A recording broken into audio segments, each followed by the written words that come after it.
मेरे सहयोगी बलराम पांडे मेरे साथ जुड़ गए हैं जो इस पर ज्यादा जानकारी देंगे। बलराम, सुप्रीम कोर्ट में जब अधिकारियों के ट्रांसफर और पोस्टिंग का मामला आया था तो डीवाई चंद्रचूड़ ने यह बात साफ कही थी, government officers must be responsible towards state government, और दिल्ली सरकार के प्रति अगर जवाबदेही कम होती अधिकारियों की तो इसलिए सुप्रीम कोर्ट ने यह फैसला लिया था। अब उपराज्यपाल का जो बयान सामने आया है वो निश्चित तौर पर यह बताता है कि अरविंद केजरीवाल चाहे कितनी मेहनत कर लें, वो मेहनत सब पानी में बह जाएगी। अपने एक बयान से उपराज्यपाल ने अधिकारियों को जो बढ़ावा दिया है कि उनके पीछे वो खड़े हैं, क्या मकसद है इसका? अरविंद केजरीवाल को मेहनत करने से रोकना कि आप जगह जगह जाकर विपक्षी दलों से बातचीत मत कीजिए? देखिए, दिल्ली सरकार बार बार ये कहती थी कि जो दिल्ली के अधिकारी हैं वो दिल्ली सरकार की बात को नहीं सुनते हैं और वो सीधे रिपोर्ट जो है वो एलजी को करते हैं। जो फाइलें हैं विभाग से संबंधित उसे सीधे अधिकारियों के जरिए एलजी अपने दफ्तर में मंगवा करके उन फाइलों पर निर्देश जारी कर देते हैं। तो ऐसे तमाम मामले थे जिनको लेकर के जो दिल्ली सरकार है वो सबसे पहले हाई कोर्ट गई थी, उसके बाद सुप्रीम कोर्ट गई और सुप्रीम कोर्ट ने 11 मई को एक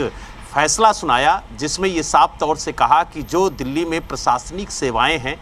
उस पर जो नियंत्रण होगा वो दिल्ली सरकार का होगा, क्योंकि जनता द्वारा चुनी हुई सरकार की जवाबदेही जनता के प्रति होती है। ऐसे में जो अधिकारी हैं अगर उन्हें ये पता चल जाएगा कि उनकी जवाबदेही सरकार के प्रति नहीं है तो कहीं ना कहीं अधिकारियों के काम में प्रभाव पड़ेगा। यही वजह है कि उन्होंने ये फैसला सुनाया, लेकिन इसके खिलाफ अध्यादेश लाके कहीं ना कहीं एक बार फिर से एलजी को वो पावर दी गई जो पावर सुप्रीम कोर्ट के फैसले के बाद खत्म हो गई थी। और यही वजह है कि आज एलजी ने दिल्ली के सभी अधिकारियों की एक वर्कशॉप बुलाई और उस वर्कशॉप के दौरान एलजी ने कहा कि दिल्ली के अधिकारियों को डरने की ज़रूरत नहीं है, उन्हें किसी के दबाव में काम करने की ज़रूरत नहीं है, उनके ऊपर कोई हाथ नहीं लगा सकता है, उनको एलजी साहब का संरक्षण प्राप्त है, उनके पीछे एलजी साहब खुद खड़े हुए हैं। और इस बात को लेकर के दिल्ली सरकार ने सख्त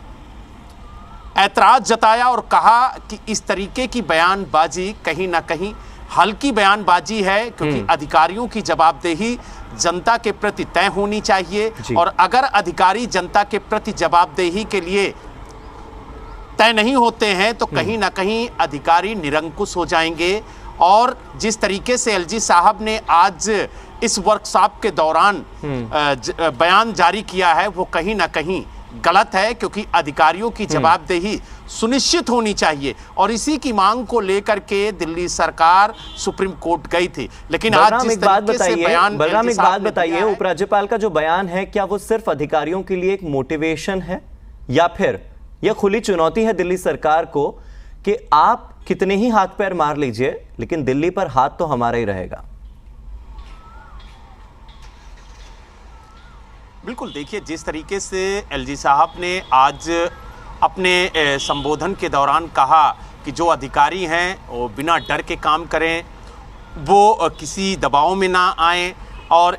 ईमानदारी से जनता के प्रति उनकी जवाबदेही हो, इस बात को उन्होंने कहा। लेकिन कहीं ना कहीं जिस तरीके से उन्होंने बयान दिया उसको दिल्ली सरकार इस नज़रिए से देख रही है कि जो अधिकारी हैं वो दिल्ली सरकार के दबाव में आकर काम ना करें, उनकी कोई जवाबदेही नहीं है। अगर उनसे कोई जवाबदेही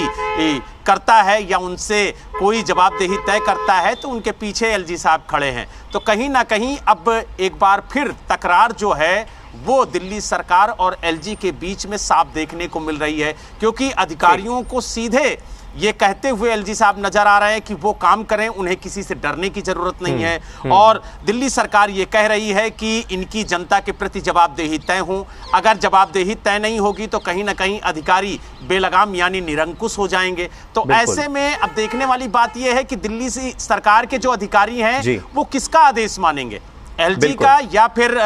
दिल्ली सरकार? ठीक है बलराम, इस जानकारी के लिए शुक्रिया।